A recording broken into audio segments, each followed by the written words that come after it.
Right, I'm going to do a few exercises for the hips and pelvis area. So we're going to start off, if you've done the knee one, you'll have done this squat already. So we're going to start off with our squat, thinking about the drive coming from the glutes and not from the quads. So you're sending your sit bones back as if you've got a chair behind you and you're trying to reach your bottom to the chair and have your arms reaching back. And then pushing up, and then reaching back and pushing up. And when you push up, the push is coming from here, extending at the hip, not pushing the knee straight. So reaching back and pushing up, and reach and push, and reach. Long straight spine as you push, and the engine is from your glutes. Pushing. Lovely. Just find a little bit of waking up going on there. And one more. And then another nice one in standing is to have the feet in a wider position and the feet turned out to 45 degrees. You're imagining your back is against a wall, so you're not tipping forwards as you bend your knees, because we're about to slide the back down an imaginary wall, and as we do that, the hips are opening. So for some people, I'm going to stand sideways. As you do it, my back is staying as if it was against a wall. So I could be leaning against a wall now, and my back is going to stay against it. Some people will end up doing that because they're tight or being pulled in a certain position. So I want you just to go as far as you can keep the back straight. If you start tipping forwards, just go to the point at which before that, and try and work on opening up these inner thighs, which will tend to pull you forwards if they're tight. It also requires you to engage lots of your little lateral rotators of the hip to stabilise you into that opening position. We can lift the arms into it, make it a little bit more elegant, and keeping your back against an imaginary wall. And holding down there, and then we're just going to peel a heel, and peel a heel, and peel a heel, and you should feel that in your glutes. And peel a heel, and peel a heel, and pushing back up, lovely, and walking the feet in. Right, we're going to go onto the mat, and we're going to do a few things regarding glute activation on the mat. We're going to actually work on our hands and our knees. There are various positions you can work in, but it's a good starting point. So, onto our hands and our knees on the mat, however it's easy for you to get down there.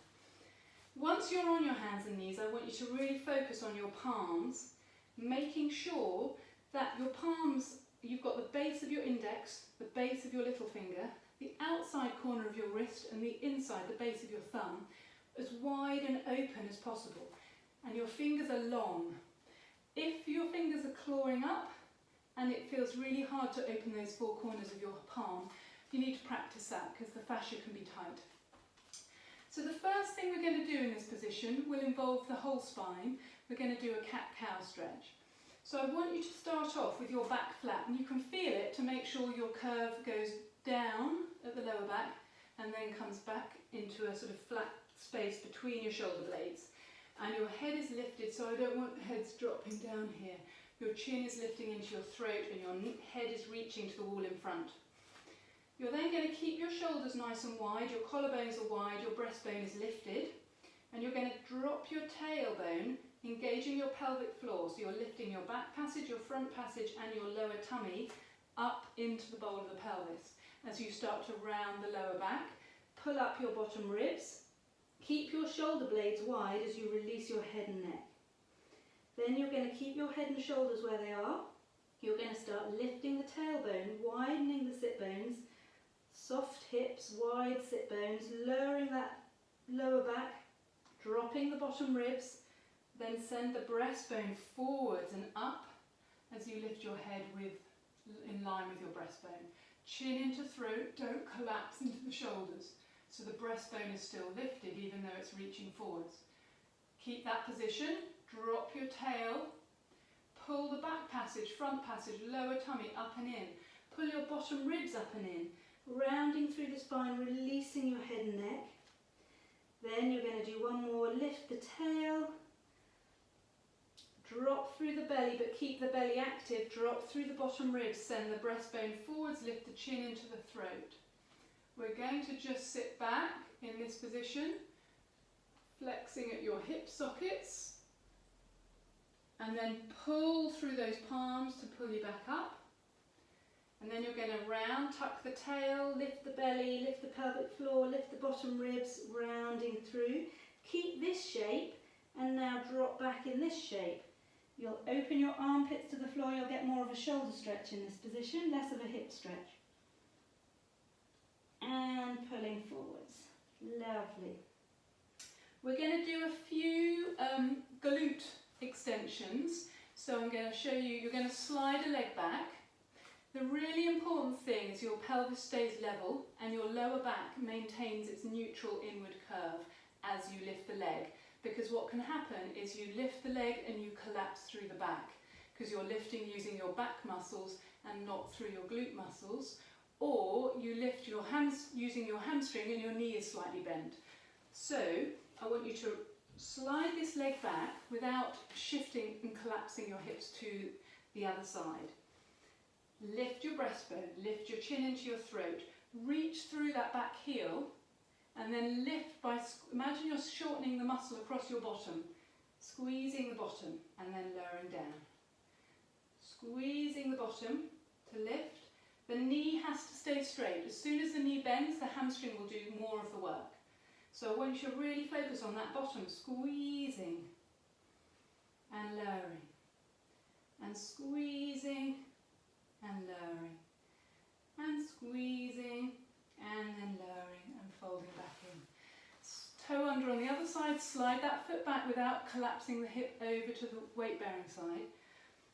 Lifting your breastbone, wide collarbones, wide shoulder blades. Shoulder blades are also pulling down, tucking the bottom corners into your bra strap. Reach through the heel bone, lift, squeeze that glute. Squeeze, don't let the lower back drop, so you're keeping your belly lifted, squeezing the glute. Squeeze, squeeze, squeeze, and last one. Squeeze, reach that knee, and then bending the knee in, and then just sitting back. Give your wrists a moment. Lengthen the palms, stretch out the wrists, and then coming back up. We're now going to do an exercise to stretch out the inner thigh muscle. So you're going to take one of your legs out to the side. You may already feel that inner thigh tightness. The aim is, if you're too tight, this won't work for you, but if you can manage to get your spine as flat and back flat across the pelvis again, that's where you want to be. This, reach the outside edge of that foot down into the floor and you should feel that lengthening of the inner thigh. In this position we're then going to do that cat stretch again. So you're going to tuck the tail under, lift the bottom ribs, release the head and neck, keeping the shoulder blades and collarbones wide. And then you're going to lift the sit bones high, drop through the lower back, drop through the bottom ribs, send the breastbone forwards, chin into throat. And you'll get different parts of the fibres of the adductor muscles stretching throughout the movement. Tucking the tail under, pelvic floor, back passage, front passage, lower tummy pulling in, lifting up the bottom ribs, widen those shoulder blades, release the head and neck.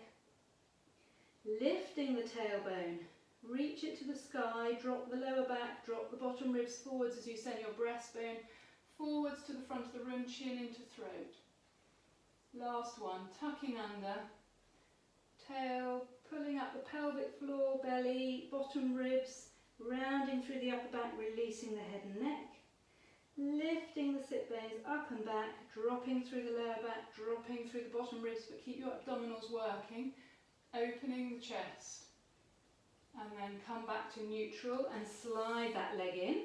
And we'll do the same on the other side. Slide the other leg out. Try and send it as far away from you as possible so you get back to having a level pelvis. If you don't take it far enough, you'll be rotated, and I don't want you to be rotated in the spine. Palms wide, outside edge of that foot reaching to the floor. And we're going to do the cat-cow. Tucking up, pelvic floor, lower tummy, bottom ribs, wide shoulder blades as you release the head and neck. Lift the sit bones, spread them wide, lift the tail, drop through the belly, drop through the bottom ribs, widen the chest, send the breastbone forwards. Tuck that tailbone under. Belly engaged, ribs engaged, wide collarbones and shoulder blades as you release the head and neck. Lift the tailbone, widen the sit bones, drop the lower back, drop the bottom ribs, send the breastbone forwards, looking ahead if you can, but chin stays into the throat, you don't collapse. Drop the tail one last time, lift the belly, lift the bottom ribs, widen the shoulders and collarbones, lift the tail, engage the pelvic floor throughout and the belly as you send the ribs forwards and the breastbone up. And then you're going to come back to neutral and bring that leg back in. Lovely. We're now going to just turn the knees out to the outside of the mat and our feet are together.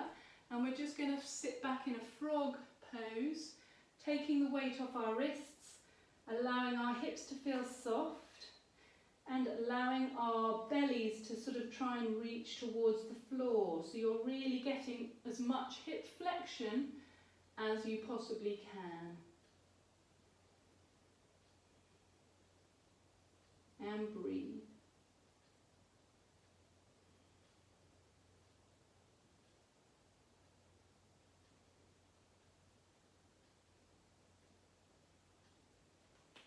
Now, if your wrists are okay, there's one more exercise we want to do in this position with the knees back, hip width apart. This one is using cat-cow, but we're working the leg from extension to flexion. So we work the glutes and we work the hip flexors through their range of motion. So what we're going to do is we're going to slide one leg back, reach through that heel, find our back position, nice square pelvis, lumbar spine in neutral, wide shoulder blades, wide collarbones, long neck. We're going to lift this leg up, squeezing your glute. And then you're going to bring the leg down, let the top of the foot touch the floor and slide the leg in. And as the knee comes past the other one, round through the back, pushing the hands away and trying to bring your knee to your forehead. And then slide the foot along the floor and come out into that nice straight spine before you lift the leg. Drop the foot to the floor. As you slide it in and it comes past the other knee, round through the back, push the floor away with your hands, bringing the knee to your forehead, sending it back, neutral spine before you lift the leg, and so the leg is lifted from your glute. Drop the leg, slide it in, round the back, push the floor away with your hands, rounding the back, knee to forehead, sliding it back. Find your neutral position before you lift from your glute. Last one, so this will be 4. Pulling it in, rounding, and sliding away. Neutral spine length, then lift and come back to neutral. And then we're going to do the same on the other side. Slide the leg away, lifting that leg, bringing it to the floor, sliding it through, rounding, pushing the floor away, knee to forehead, sending it back. Neutral spine before you lift, dropping down, sliding the leg through, push the floor away, rounding the back, reach back, lift the leg once you're in neutral, and lowering to the floor, and rounding, push the floor away, lifting, and pulling through, rounding, push the floor away, and back to your start. Lovely. And then sit back off those wrists and give the hands a break. Coming up into sitting on your knees and just circling those wrists because we've been on them a long time. Just give them a circle each way with your fingers interlinked. And then put the backs of your hands together and just stretch them the opposite way to we were just had them. So we had them like that on the floor and we're now stretching them back the other way. Lovely. Then the last thing I want to do, for those of you who have healthy hips, we're going to do a couple of stretches One for the hip flexor and one for the glute. We're going to do them in this same sort of forward facing position rather than going onto our backs today. So we're going to come up, we're going to place one leg forwards, and you're going to send this knee forwards, and you're going to reach the back knee back. You're trying to find length across the front of that hip joint. Lovely. Now if you're comfortable with that, you can tuck the back toe under, and you can try and keep your pelvis low. So I don't want you to push up. I want you to keep your pelvis low, and I want you to try and reach through that back heel so you open up the front of that hip a little bit more on that side. Fingertips on the floor or knuckles on the floor, whatever works for you. So you're trying to keep your belly along this front thigh as you open up that back leg, reaching the heel away. And releasing that down to the floor. And then the last one, if you can do it, is you turn to face the front leg and you try and bend this knee up. And you see if you can get hold of that foot. Sometimes it's easier if you've got a scarf, but ideally you can wrap something around the foot if you can't reach it. And again, you're trying to keep this area open and then stretching by pulling your heel towards your bottom. And my left foot is forwards and my right hand is on the floor by my left foot, and my left hand is holding my right foot. And stretch and breathe and opening up that thigh. And then releasing. And then to get the glute, we're going to cross this leg across the mat. The lower part of the leg will be sort of dropping down, but you want it to try and be coming slightly across the mat. And then you're going to shuffle that other leg back and come down onto your elbows. And once you're in this position, you want to soften the hip joint here, and you want to start thinking about lifting your tailbone a little bit and widening your sit bones. And that will help you feel the glute opening and stretching. So you're thinking about lifting your tail higher and widening your sit bones. And you should feel a stretch deep inside the back of the hip joint.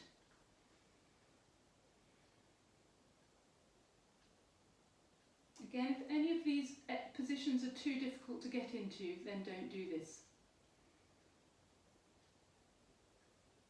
And then you can push yourself back out, and we'll switch the front leg over.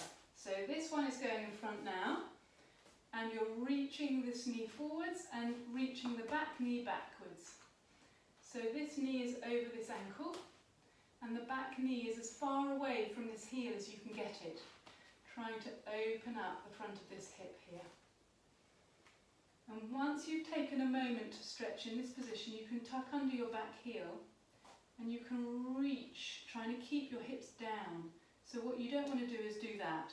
So you want to keep as low to the floor as possible, even if you're not straightening that back knee, but you're trying to reach through the heel and get towards a straight back knee. Lengthening and opening. Feeling that stretch through the front of the hip. Come up onto your fingertips to open a little bit through the spine. Lengthen the spine away. Because if you round through the back, you're going to take the stretch off the hip flexor. So you're also trying to lengthen through the spine. And then release down. Then, I might need no, I can do it. I thought I might need a scarf for this side. So you're taking hold of the foot, trying to keep open here, and you're reaching through that knee, feeling the length through the thigh. Again, if this is too much, don't do this part of the exercise. Keep with the bit you were just doing. Or get a scarf or something round the foot to hold so you're not having to hold so close. Breathe. And releasing off. And then the last one on this side is your glute stretch, where you put this leg across the mat. And then once it's across, you're sliding yourself back down to your forearms. And once you're down on your forearms, you should feel the tightness around the back of the hip socket. Just breathe into the tightness. And as the tightness eases, you're thinking about lifting the tip of your tailbone and widening your sit bones.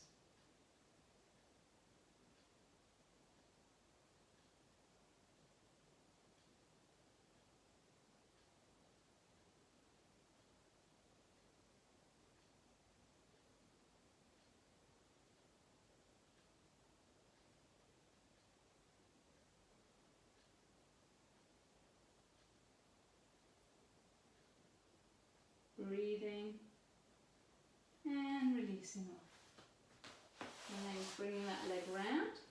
And then you can come back up out of your hands and knee position. And what I quite like to do at the end, just to loosen everything off, is do a little bit of Franklin method leg swinging. You can place a block. Let me get a block.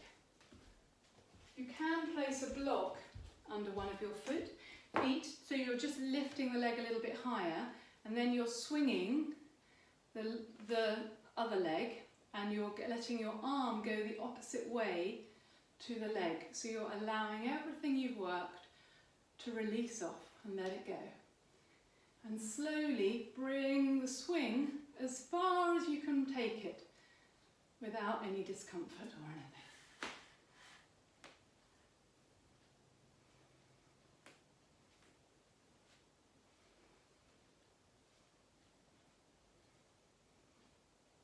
Lovely. And then you're going to do the same on the other foot.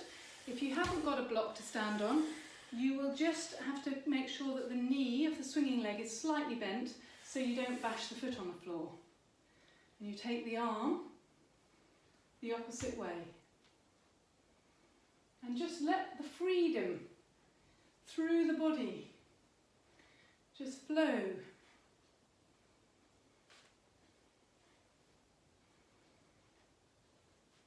Imagine you're sprinting and you're running the fastest race and your arms and legs are just free and fluid.